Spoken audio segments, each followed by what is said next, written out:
ሓፀየት ድንግል ዓሻ እንተዳ ኮይና ትግለጸሎም ኣርባዕተ ነጥብታት ክንርኢና። ቀዳማይ ውዕለት ፍትዋ ኣይትፈልጥን እያ። ፍትወይ ናተይ እያ ኣነ ድማ እየ ናታ ዝብል ፈታዊ ካብ ርእሱ ኣብሊጹ ዘፍቅር ኣፍቃሪ ከም ዘለዋ ልቢ ትብሎ ኣይኮነት። ናይ ንፍትዋ ኣብ ሓሳባታ ትህቦ ቦታ ከምቲ ዝድለ ኣይኮነን። ፍትዋ ንዓ ዘገድሳ መጻእያ ዘይኮነስ እዚ ናይ ሕጂ ህይወታ እዩ። ስለ ዝኾነ ድማ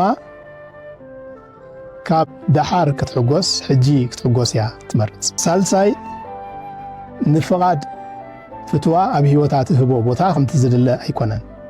ስለ ዝኾነ ድማ ንፍቓድ ፍትዋ ዝግዛእ ህይወት የብላን። ፍሽኽታ እቶም ኣብ ዙርያ ዘለዉ ክትታለል ትኽእል እያ።